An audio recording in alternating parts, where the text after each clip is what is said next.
understand that a lot of people have a lot of commitments. So it's always a good idea to register, even if you're not absolutely sure that you can turn up, because what Karen then does in sending out the invite for next week, we send out the link to either the recording or the material that we can persuade the presenter to give to us to send out to you. So please feel me in particular. I'm always the last to understand the importance of these things. That if you want to get information about our sessions, do register, even if you're not sure that you can attend. I also want to, before I introduce Rob, I want to welcome Andrew Reedy. Andrew is the chair of the Australian Standards Playgrounds Committee and plays a really important role in Play Australia's dealing with risk management issues. I want to welcome Grant Humphreys. Hi, Grant, who's our kind of national, I consider Grant our national guru on testing, dropping things onto the ground and putting material in buckets and all that kind of business. And we had a terrific presentation last time from Grant, and Mary Jevons will be joining us shortly. Mary is the Play Australia rep on the Standards Committee. And after Rob has presented, I'd like Andrew to tell us what's on the agenda for this Playground Standards Committee this year, because there are a whole range of things that are happening, particularly in that outdoor recreation type of area, fitness equipments, all that kind of stuff. So we've got a lot to get through. I shall stop talking. Rob, welcome to you. Rob has been our standout collaborator and presenter, I suppose you'd say, orchestrator of our 2-day training program for quite some years. And he's one of the people in our industry who has a really good experience in industry and local government. He's a landscape architect. He's a bit nerdy. When I say that, I mean he loves talking about risk and playground standards, a bit like David Eager and a whole range of people. And we're very lucky to have him. And so my favourite subject today of undersurfacing or ground surfacing, whatever you choose to call it, we're going to get into. So Rob, welcome, and over to you. Thanks, Barb. Can you hear me okay? Yep, certainly can hear you. I just got rid of my headset, so thought it might be a little bit more approachable. But if anyone has trouble hearing me or something goes wrong, let me know. Am I flicking? I'm flicking on my side. Yeah, you are flicking a bit, Rob. But as long as your presentation doesn't flicker, I think we can handle it.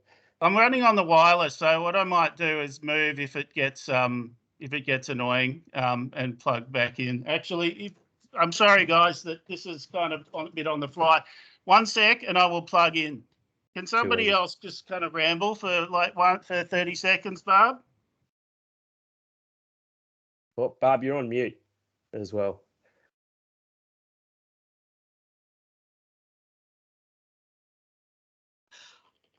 I can tell you all about something that we've begun recently, which we're calling our Risk Assessors Network.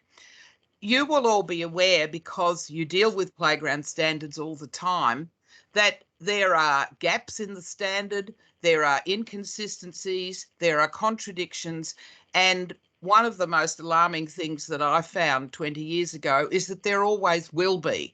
Now I understand that you couldn't possibly be talking about a set of guidelines that is around promoting creativity if all you did was to say, this is the way it's always going to be.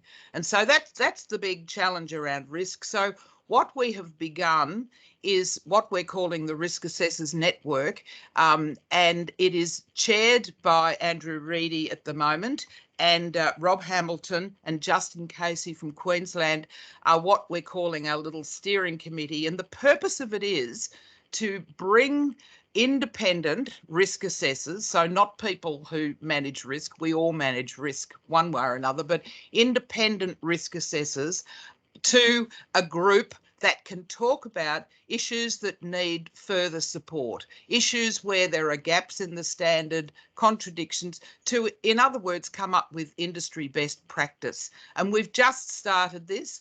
And if any of our members of the Risk Assessment Network are listening, I would love your feedback to the report of the first meeting. Both Andrew and Rob did some work on a couple of little issues, and as soon as we can finalise how people feel about those, we'll get them out to the membership one way or another. So that's something that we've been talking about doing for quite some time, and it's terrific that it's actually happening. And so our website in our risk management hub will certainly have information that people can get further information always about. Rob, you've stopped flicking. Back to you. Yep, I'm hoping that's going to work now. Sorry for the technical difficulties. Okay, undersurfacing. Let's go. Share my screen. So for those of you who are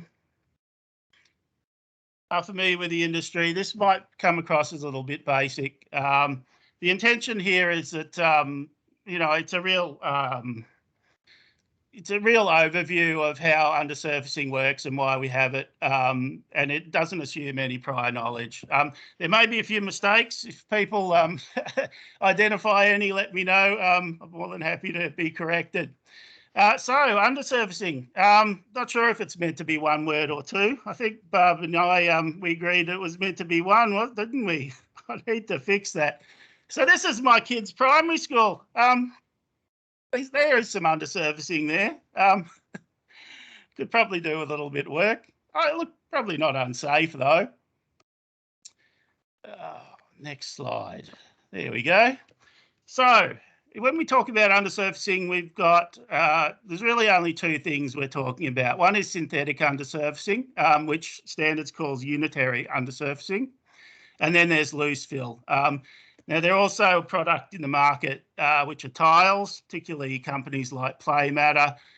Strictly speaking, they're also unitary undersurfacing. And they're treated quite differently under standards. There is a specific standard relevant to testing, which is AS4422. Do not buy a copy of this standard. It's highly technical. Most of the information in here is about setting up tripods, where to drop them, what resistance you're looking for. I don't understand it, and I don't think it adds any value to most organisations unless you actually own a impact testing machine. So this is one you can ignore, but it is one of the two standards that we're most concerned about when it comes to undersurfacing. Worth noting with undersurfacing that it is only designed to prevent head injury. Doesn't prevent any other type of injury, may even contribute to other types of injury, and you don't have to take my word for it. This is in the foreword to AS4422. The thresholds contained within this standard only relate to acute brain injury. Long bone fractures involving the growth plate can also lead to permanent disability. But unfortunately, impact attenuation of playground surfaces is not a particularly effective countermeasure for these. So, I mean, I guess, so let's say, so that we're 100% clear, standards accepts that children are going to get scuffs and knocks and the occasional broken bones. And there's a few standards in there, statements in there which say more or less the same thing. What we're worried about when it comes to impact attenuation is what is the potential for a serious, debilitating, permanent, and in some cases possibly for fatal injury. So that's really what we're addressing here, head impact only. If anyone tells you that it's to try and prevent other kinds of injury, then they're lying. So loose fill surfacing, this is the one that most of us will be primarily familiar with.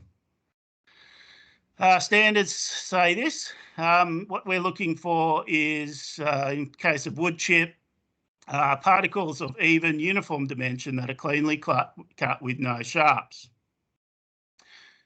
We install to a minimum of 200 mil. I'll explain this in the next slide, and up to 300 mil at the time of installation to allow for compaction and displacement. So I'm going to spend a little bit of time on this slide because it's a particular bugbear of mine. As Barbara said, you will get a copy of this, so you don't have to be taking notes.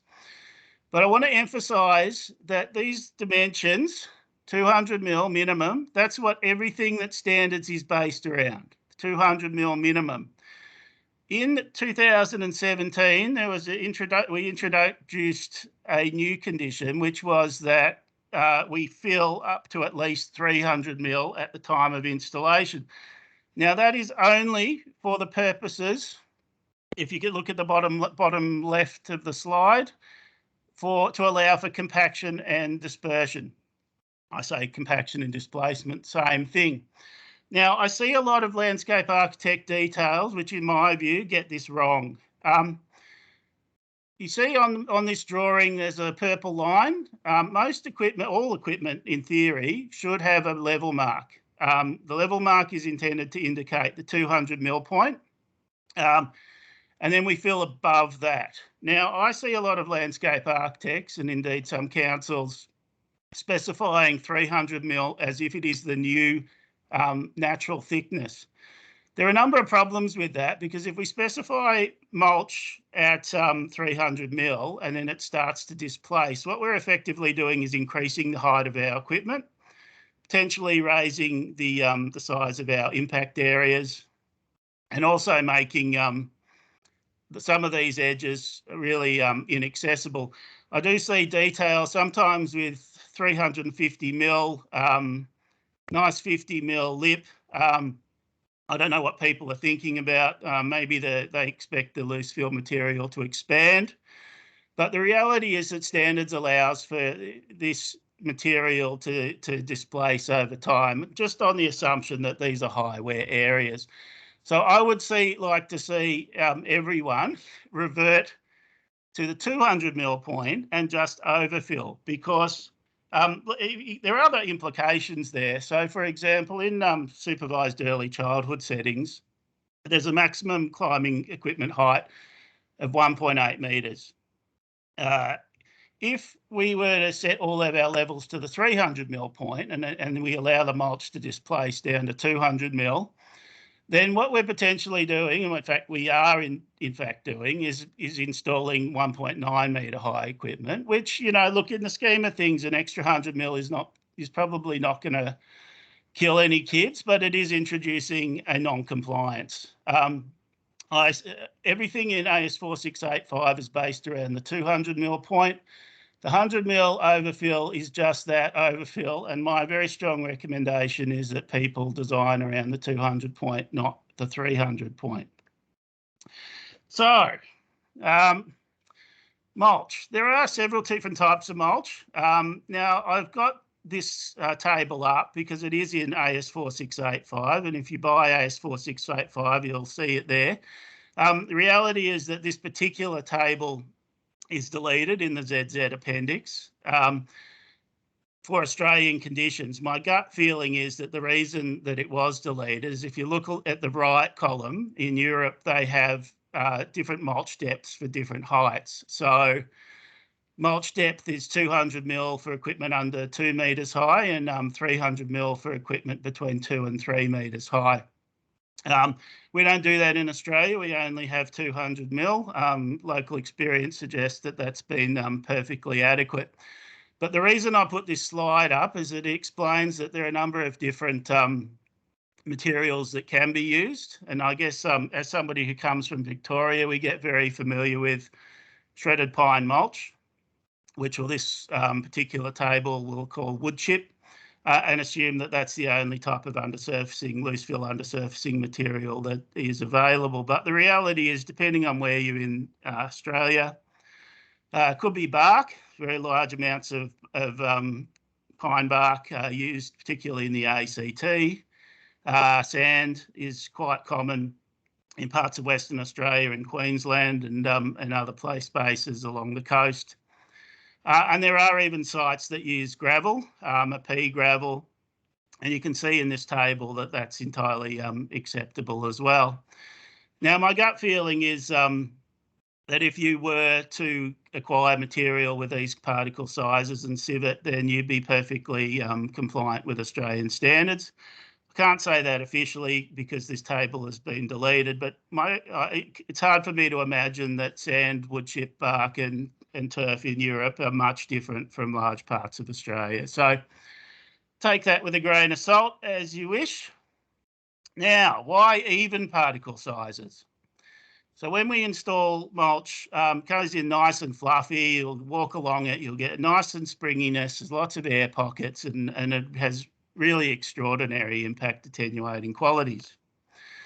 Gradually, it compacts down, but as you can see in this diagram, there's still quite large amounts of air between those particles, and that enables them to move against each other, and that's ultimately the primary mechanism that is happening when this material is absorbing impact. Slightly different when it comes to organic mulch, but I'll talk about that towards the end. What we don't want is a situation which inevitably happens over time where these little air gaps get filled with dust, sand, and other contaminants. Because what happens at that point is the material locks down and becomes like concrete. Now, remember we said that sand is an acceptable undersurfacing material used in large parts of Australia.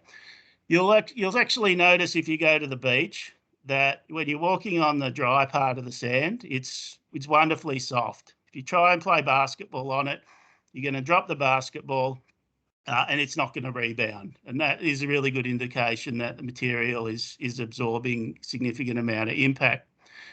If you want to see a much more concrete-like surface, you walk down to the beach, walk down to where the waves are breaking and walk along there, and that's really quite hard. And what's happening there is the sand particles, all these little air gaps are being filled with water. And that water is making it harder for the particles to move against each other, and therefore it's got nowhere near the same degree of impact resistance. Now, it's useful to know this because what it does mean is you shouldn't be mixing your materials.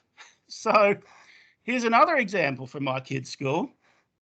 Somebody's had the wonderful idea of putting a playground, a sand pit in the middle of a mulched area. You know, it's Victoria, so every play space must have a mulched area. But as you can see in this image, what the kids have done naturally as kids is they've grabbed the sand, they've taken it up to the cluster, they've walked it around, and all of that area is rock hard.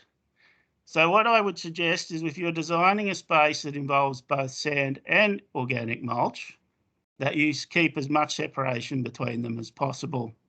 There are other costs to loose fill. You need to top it up regularly. You've got to come back and rake back wear points, monitor contamination, like in this instance. And it does have complications for disability access. So there will be situations where you may not want to use the loose fill material as mulch. Also requires good drainage. This is one of my sites. I thought I was doing a fabulous job. But as it happens in this corner, the mulch is, the drainage is blocked and it's just turned to mud.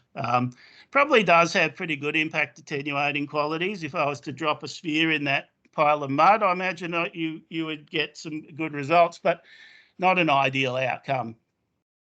So in part 0, 2017, there was a few extra clauses added in terms of how to interpret whether you've got good quality mulch or bad. There is a lot of images. So you see there with the red cross, example of bad mulch. So on the left is an example of good mulch. So the difference is more gaps, more even particle sizes, fewer fines. That's a good example. These are all out of standards. That's a bad example. Nice, sharp, probably quite dangerous fragments. Don't do that. Bark, that's okay, as we said, used in parts of Australia. Not so good. Large pencil-like pieces, sharp points, splintering, puncture injuries. So we don't want our mulch to contribute to the problem the safety issues any more than they already do. Good.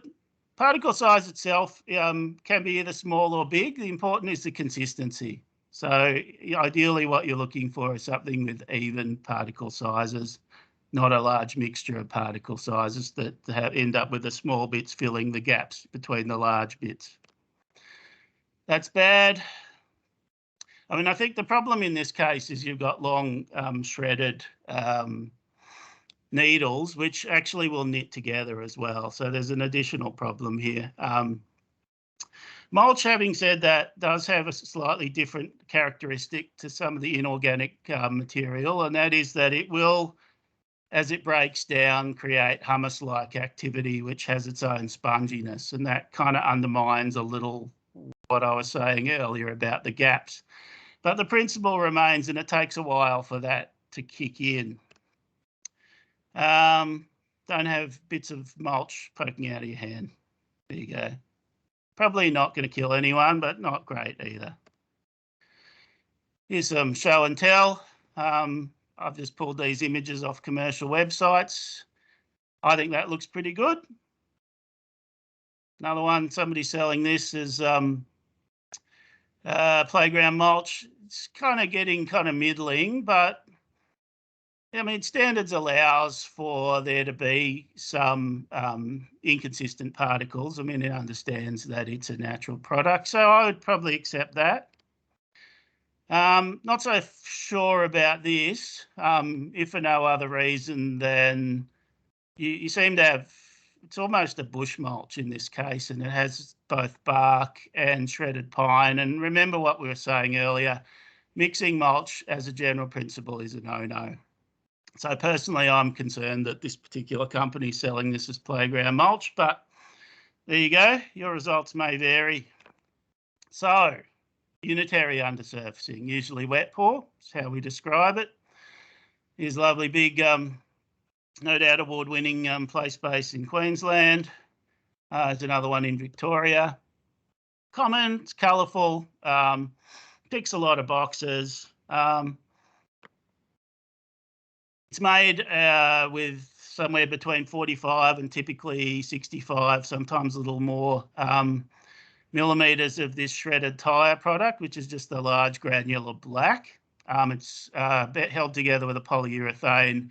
But the key here is that because you've got large particles and the rubber has its own impact attenuating qualities, there's a springiness to it. Having said that, the gaps in this material are valuable. And they do, and if they do clog up as a result of fines blowing in over time, even from something like dust, then the impact attenuating qualities of your wet pour might deteriorate. Typically, what you actually see when you go to a site is the wearing course. It has very few impact attenuating qualities, not none, but certainly fewer than the shredded tyres that are the genuine base, and they're almost always installed on concrete. There are some manufacturers will install on crushed rock. They don't like it because the crushed rock can displace and move over time and give you an uneven surface, which introduces its own problems. But look, depending on your situation, it doesn't have to be on concrete, but you're going to have to convince the supplier to install it on something else. And in my experience, they don't like to do it. So wet pour, there is an art to installing wet pour. These guys have probably been doing it for some time. I imagine they're absolute guns. But there will be a difference in finish depending on how it's mixed. So you'll see the bloke on the left. He's probably been doing it for a few years. Excellent outcome. Bloke on the right might be an apprentice. You're never 100% sure what you're going to get, which is why it is always important, and standards suggest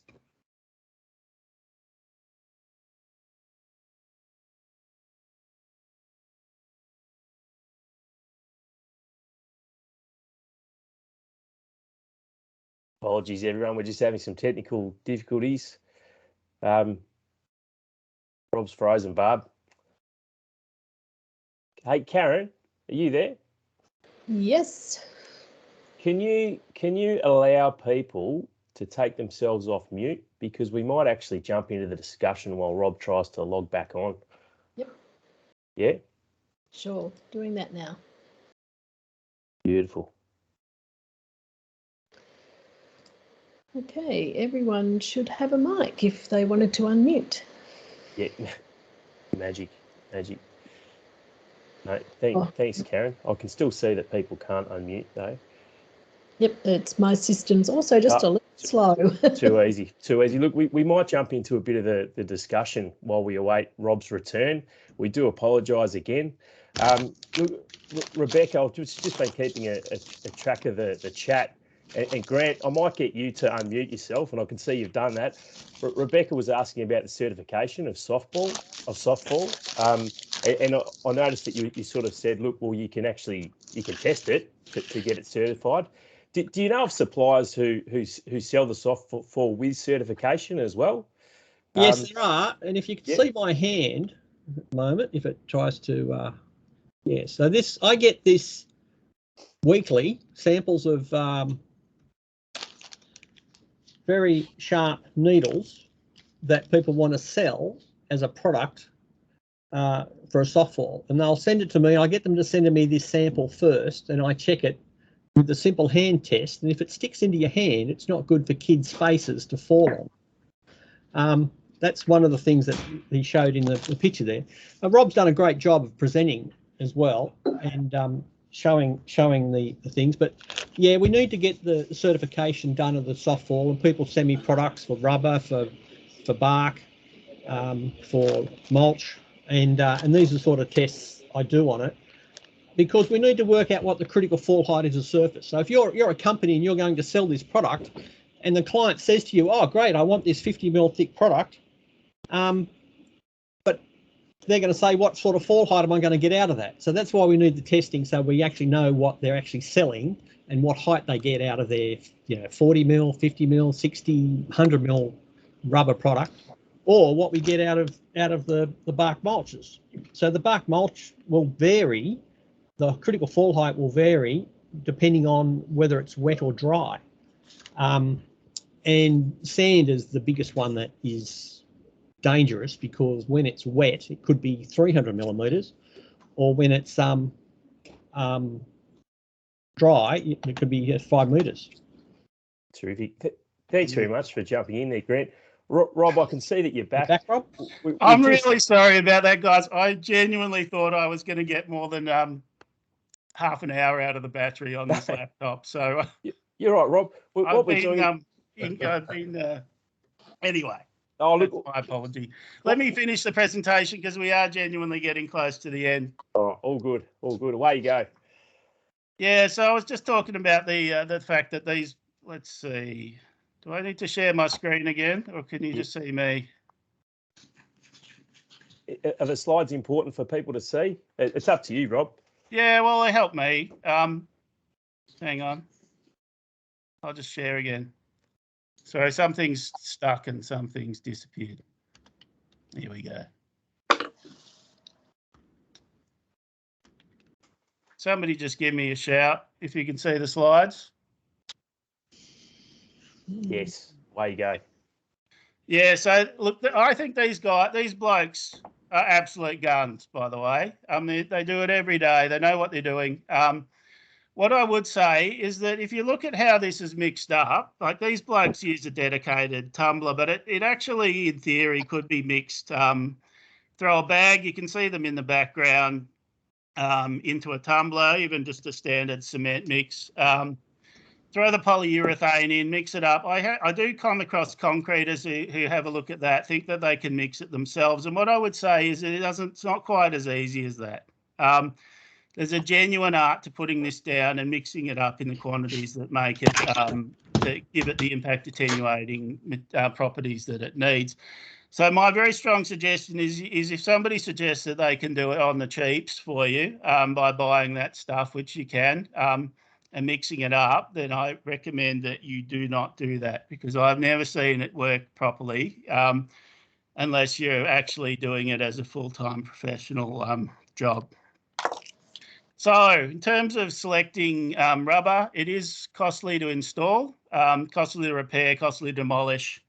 I mean, it's interesting when you talk to a rubber manufacturer, they'll often sell you the fact that over time it is arguably cheaper than filling up loose fill mulch every couple of years, sometimes more often.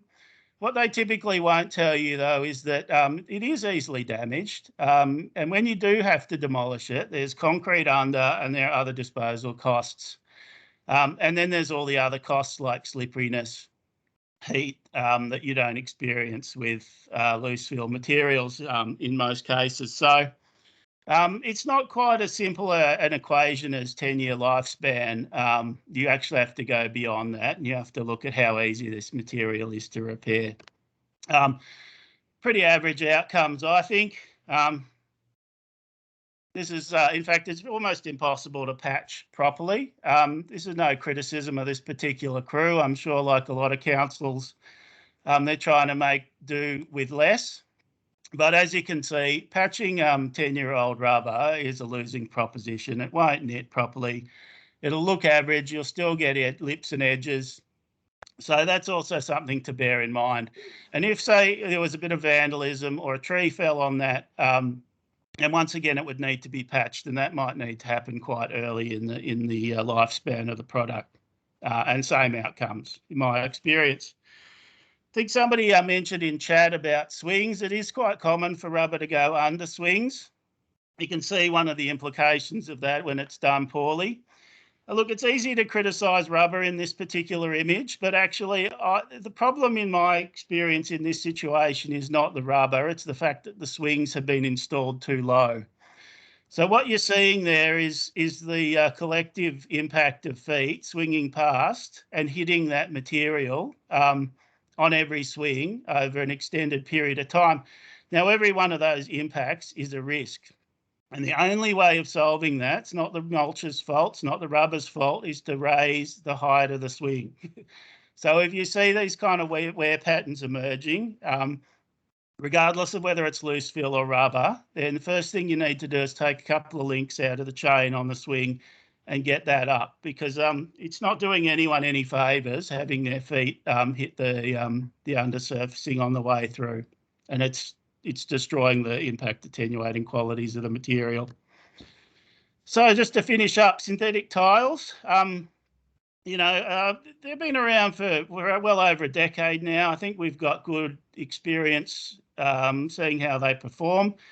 Generally speaking, I'm a big fan. I think the prefabricated subsurface tiles have got really nice big air gaps. They're very hard to clog up and seem to have good long lifespan. So personally, I'm a fan. There's another example, quite flexible. In this particular case, you'll see there's a couple of monkey bars in the foreground and a spiral slide in the back. In this case, I was working on a job where the client already had quite a lot of the terracotta wet pour in, and they wanted to match that aesthetically. But I actually made the case that, at least for the monkey bars, where you have a significantly enhanced risk of head injury, that a different product is probably preferable outcome, and they bought that, and I think works quite well visually as kind of water at the bottom of a slope in this case. But my experience is that the tiles in general are much better and also much more predictable. I mean, as I said, with wet pour, very hard to know how it's going to perform over time. It can also harden with the exposure to UV rays and contamination from fines. So, I mean, it doesn't seem to happen anywhere near as much with tiles. So, can be more expensive. I'm told that the price has come down, but it also has the advantage of being easier to repair, so you can cut out individual panels. But it still has the demolition problem that wet pour has, which is a cost that I think a lot of us fail to take into account when we're considering the life cycle costs of these spaces. And that's it. So you didn't miss too much if I hadn't come back, but quite happy to pass it on to other people or answer any questions. Terrific. Thanks very much, Rob. Look, we do have a few questions in the chat, and look, I'm going back to where you were talking about the depth of fall zones being 200 mil. Tony Edwards sort of says, look, that's for fall zones, or so that's for fall zones only, the 200 mil depth. Is it the same for outside of fall zones? Does it still have to be 200 mil? No, well, look, if you look at my sample kind of explanatory diagram, not at all. I mean, what the 200 mil is to protect against head injury. So if there's no risk of head injury, then look, it could be 75 mil, it could be garden thickness. That diagram, which you'll get when Barb flicks it out, explains that not only can you taper down from the top, but you have the option of also tapering the base up. Personally, I prefer that. Certainly, when I'm working for local councils, you know, I'm quite conscious of the fact that every 300 mil thickness of mulch that a landscape architect is using as surfacing in massive kind of open plains is an extra cost, and it's an extra cost every 2 years, and it's because it's not achieving a safety benefit. It's an unnecessary cost, and frankly, I think. You know, I mean, I may not always please the community, but exposing a little dirt isn't going to kill anyone in the play space. You know, I think we just, you know, apply mulch for visual consistency once you get beyond the impact areas, and accept that it's not, you know, there's going to be times when you expose the dirt, and that's fine. Kids aren't going to die from being exposed to a little bit of dirt. May not always match the images in the marketing videos, but same play experience. Kieran, before we have more questions, could we ask Andrew to give us a bit of an update as to what the Standards Committee is going to be up to this year? I know that there are a number of European standards that the committee is going to be looking at adopting in Australia. And I just thought it'd be useful to spend a few minutes, and Andrew's agreed to do that. And then we'll come back to questions. Yeah, thanks, Barb. You see me okay? Beautiful. Yeah, great presentation, Rob. I almost feel bad jumping in on that because I was just quite enjoying the answers you were giving. We'll come back to it. Yeah, so look, the first project we're looking at ties in with Rob's presentation. We're looking at a revision of AS 4422, and Grant's been the primary driver behind initiating this, so he may want to add some comments. But what we're doing is looking at an interim revision because there are some things in 4422, some inconsistencies and just some little interpretive issues. There's a new version of EN 1177 coming out soon, and that soon could be 6 months or it could be 2 years. So why we're doing an interim is it's quicker to publish. We can get that out without all the hoops and just fix the problems. I think, Grant, it has a 2-year life, doesn't it? Am I correct in that? 2-year lifespan, which should buy us enough time before 1177 comes out. And then we would look at adopting EN 1177 with variations. And we think we've got some things in our document, particularly relating to on-site testing to simplify the process, that probably still won't be picked up in the EN. And we would be wanting to include that because certainly from what I have been able to ascertain, since we provided a simplified means of on-site testing, it reduced the cost naturally because it was a lot simpler and easier to do. I've seen a dramatic increase in the amount of testing going on, which ultimately means better playground surfaces across the board. So that's our rationale. Hopefully before too long, we'll be in a position where we're just scheduling a meeting now to kick that project off. So we'll come out with an interim and then just wait on the EN. Beyond that, the Europeans are in the process of preparing Part 10 of 1176, which is contained play spaces. Our contained play spaces standard is actually a bit of a dog's breakfast. It's not very helpful. It was put together by the Amusement Ride Committee And I think most people in the industry agree that it's not a very useful document. And so we're just waiting for Part 10, their 2022 version, to come out. I'm liaising with the British Standard Committee chair on that. He's going to get me a draft when he has that. And then we would look at providing that looks like a good document, and I believe it will, looking at putting that through as an adoption. So that's what we've got on the go at the moment in terms of the Australian committee. I'm on a couple of ISO committees as well, just by way of interest. Some of the things coming out there, there is about to be published a probe toolbox, which is basically going to provide a comparison of all probes used in all standards across the world. Probably won't have much relevance to most people other than manufacturers. But if you're a manufacturer and you're wanting to provide equipment around the world, then it's pretty useful to be able to go to one document and see what requirement, because there are minor variations in head entrapment, different entrapment probes. So if you want to make sure that you can get those tolerances correct so that your product suits every market, it will be a very useful document. So a limited market, but for manufacturers looking at exporting, it'll be a useful document. We're working on now and in the final stages of a document detailing the requirements for and the competencies required for playground inspectors and for maintenance operators, which will be useful. It'll go into more detail than we have now. It shouldn't create issues for anyone as long as they are competent and know what they're doing. But I think what will be most useful is a degree of competency outlined for maintenance personnel. And we talk about different routine maintenance and then more complex maintenance. So that will be quite a useful document where we're getting near the conclusion of that now. And then the final document I'll mention is one on a different committee. It's titled Benefit Risk Assessment. And it's aimed at the entire recreational industry, so sports as well as playgrounds and everything to do with recreation. But the beauty of that is it's probably the first document that I'm aware of, and this will have ISO standing, so legitimacy will be important. That really weighs into the equation the benefit as well as the risk, and essentially says injury is okay as long as it's acceptable level. As Rob has been talking about, and you have to weigh the benefit in against the risk.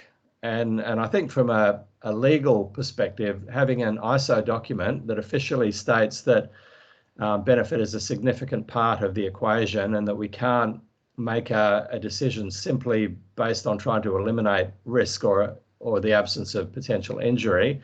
When there's a legal issue, there's going to be an ISO document that those that are defending whoever is in the firing line can go back and say, well, this is an internationally recognized fact that injuries will happen. It's about acceptable degrees of injury. And I think that's going to be a really exciting document. You know, that could, you know, how long, whether that's 12 months, 2 years. I haven't been involved enough on the ISO committees to get my head fully around how long the publication will take, but I would think we'll see that within 12 months to 24 months pretty comfortably.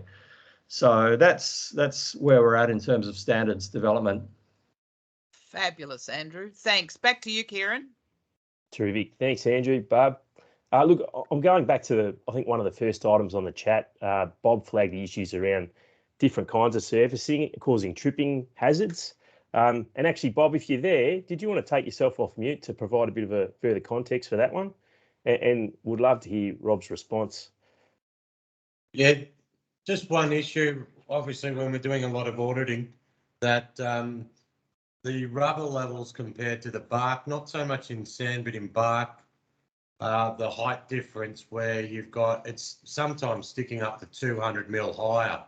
And what I'm finding at councils or the installers are being rather stingy with the rubber pad. And sometimes when you go to stand there, if you're a parent pushing a child on a swing, that 45 degree or 60 degree drop is actually, if you're where you'd stand as a parent pushing the child. And I'm surprised there's not more ankle injuries from kids rolling ankles or running through it and clipping those. So I think it's great to see councils are putting the unitary surface under them, but I think they need to extend them to the pole to pole and a bit longer, so you're not having those tiny little pads. Yeah, look, I agree with you. What I will say, I'll say a couple of things about that. One is that I think, unfortunately, and since 2017, this 300 mil level, for whatever reason, is stuck, and the rubber's being set at 300 mil. The mulch is then displacing down to 200 mil, and you're getting these 100 mil lips. Look, I think a lot of us would recommend that where unitary undersurfacing is used in situations like that, it really should be used as a second line of defence. So you'd set it quite low, and then you'd allow the mulch to spill over the top of it. Not always great aesthetically, but certainly from a safety perspective, it's, in my view, better as a second line of defence, just for those situations where the mulch does displace. There's a certain fear around these high use areas as well. But as I said in the presentation, usually the first step, in my view, is to raise the swings and get the wear situation resolved, rather than trying to address it through undersurfacing. It's not the undersurfacing's problem. Undersurfacing is only there to protect against head injury. Those lips are also a real problem. I mean, I see them all the time. It's almost as if, you know, I actually see some where there's this nice 50 mil lip, as if the material is going to expand over time. It's not how it works. And also, I think level marks are a problem with manufacturers, because you've got to understand that every piece of equipment and all the impact areas and the free heights of falls, they're all calculated off that undersurfacing marker. And if the undersurfacing marker goes in at 400 mil for whatever reason, what you actually have is equipment that's 200 mil higher than it's certified for. Now, often you can get away with that, but, you know, in a very tight space, an extra 200 mil is another 130 odd mil of impact area in some situations. So that can start pushing you over concrete paths.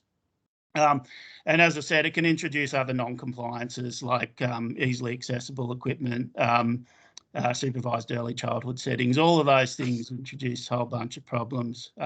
My view is, if a manufacturer puts equipment in that's 400 mil high, and that's where the check mark is, then they need to come back and recertify the equipment for it being 200 mil higher. Yeah, I agree with you. Those markers should be removed. Well, I mean, I think they're a good idea, because most people are not competent to assess whether or not they need to go back in and address a maintenance issue, but they need to be correctly located, or they're not doing anyone any favours. And I've assessed, no doubt like you, half a dozen new play spaces this year where the level marker is somewhere like 450 mil high. I mean, it's not useful in that situation, because nobody's ever going to come back and top it up for another 100 mil on top of that. Yeah, and I think, if you not got a professional installers installing it, it just, with different brands of equipment, the markers are at different lengths due to the length of the footing as well. It's just a nightmare across the whole board. Thanks, Bob. We might move on to the next one. Rob from Shez, in your opinion, what do you think is the most environmentally friendly softfall type, and why?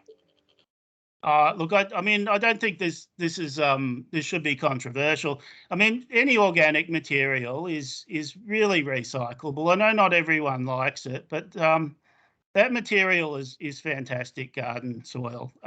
So the advantage, I mean, none of it comes out of old growth forests or plantation pine.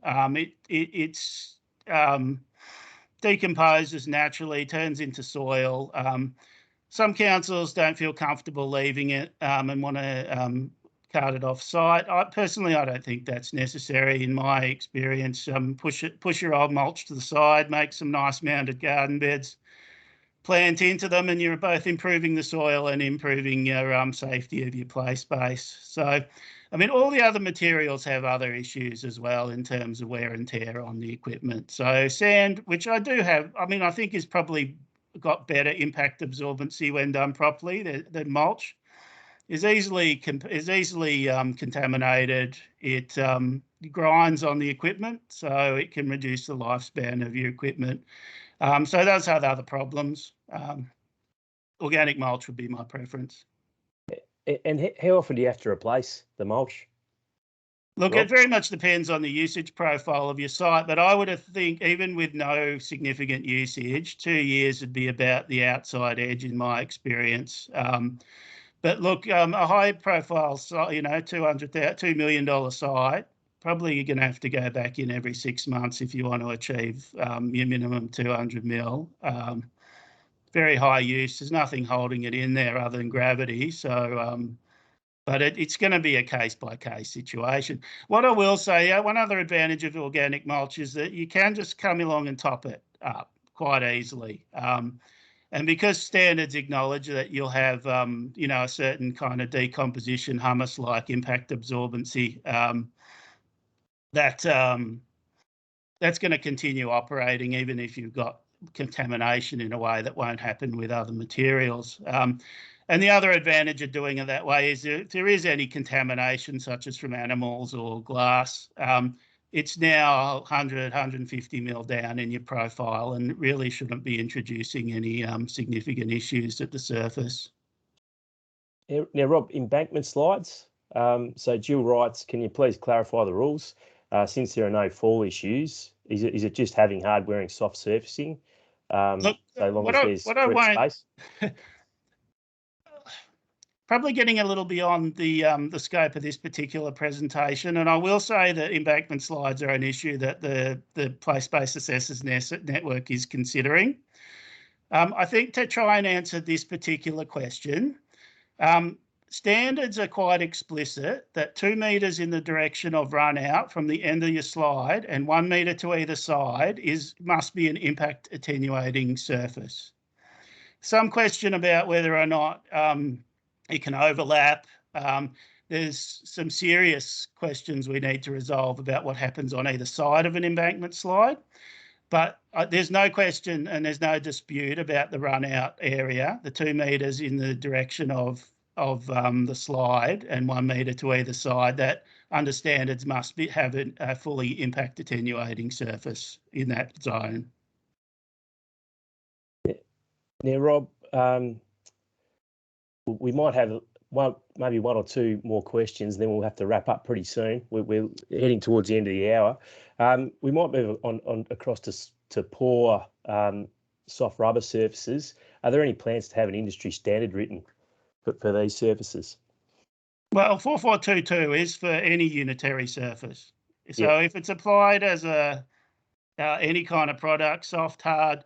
I mean, if I was doing this as a show and tell, I'd actually, there's been product in the market that's, for example, kind of jute mat sheeting that's got certain sponginess to it, been and gone, but the standards is very agnostic about what the material is. I mean, it doesn't say it has to be rubber, it just says it has to have certain impact attenuating qualities. So, I mean, it could be, I don't know, hypothetically, it could be kind of hammock type material, could be plants, as long as you can drop a stainless steel sphere on it and get a response and it passes, then it's compliant. I mean, there may be other common sense issues that you may want to have a think about, but I mean, standards is completely agnostic about the actual form the material takes. I will actually say this is another landscape architect problem. There's a bit of a disease out there where people have seen a rubber profile and copy that through their drawings as if there's something scientific about that. The reality is that every manufacturer is going to have a slightly different approach to how they put their product together, and the profile of something like play matter is going to be different from the profile of a shredded rubber. And indeed, depending on the shredded rubber, may even be different between manufacturers. So it's entirely on them to specify the thickness and the profile. And I would never, in any drawing I ever produced, nominate a particular profile. Has to be left up to the manufacturer because they're the ones that know their product and it will vary. Hey, Rob, just in the interest of time, did you have any last key message that you want people to take home with before we go back to Barb for the wrap out? Oh, no, I like answering questions. I will say thank you very much for the opportunity. I'm very happy to engage if anyone wants to contact me outside of this meeting, and you can get my opinion. It's just an opinion. There's 2 or 3 people in this meeting alone who are far better experienced and qualified than I am. So you can take anything I say with a grain of salt. But I'm happy to give you my opinion if you're interested in it. Feel free to give me a buzz, email, or even phone. And I love talking about playgrounds. It's my passion. Fantastic. Thank you, Kieran. Thanks, Robert. And look, apologies to everyone for not getting around to all your questions. We're particularly with these standard sessions, and it's something that we might have to look at. Do we extend them from 60 to 90 minutes to better support question time? So we might put that out as a survey to our actually, Kieran, if I can interrupt, there might be a couple of questions in chat. I'm happy to hang around, and if people have got a genuine question that I can answer in chat, we'll do that after the meeting. So if you're hoping for a response, we'll keep going in chat, and see if that helps. We can do that. Barb, last messages from you. Actually, Kieran, I'm going to pretend I'm Barb. Barb just had to step away, and I was wondering, Kieran, would you like to actually let everyone know about next week's sessions, and but also to sincerely thank Rob and Andrew? Absolutely. So, look, first off, thanks so much for your time. As always, Rob, you help us out a heap here at Play Australia. And look, love the presentation you put together today. And thanks for being so generous in sticking around and helping answer questions as well after we finish. And thanks again to Andrew for leading the national standards discussion. And we're really, I guess we're really lucky to have you as an important part of our network here at Play Oz. Look, in terms of next week, on the 10th, we've got a special session on 1,000 Play Streets. We're taking a bit of a different turn, looking at our key 1,000 Play Streets campaign. In terms of our advocacy, this is our most progressed campaign. We're looking at engaging with local government and talking about how we can open up more streets for play. So looking at our quiet residential streets as an urban playground of sorts, and how do we encourage more neighbours to come out and connect and meet each other and move more on the streets. It's a big conversation. It involves temporary road closures, public liability, and a lot of complex red tape. But we're really proud to be leading a big discussion on that. So if you have local government or community development people in your circle who you think would love to be there, please let them know about that session. And you're equally, we'd welcome your involvement as well. But look, it's 12 p.m. and we might say goodbye to everyone for the official part of the session. And if you do want to stick around for a quick chat with Rob, please do so. Can you just leave it open? And if people want to hang around, then might be quicker just to try and answer it verbally if that suits anyone. Done. Too easy. Yep. I'll hang around, guys. Thanks, Rob. And thanks, everyone.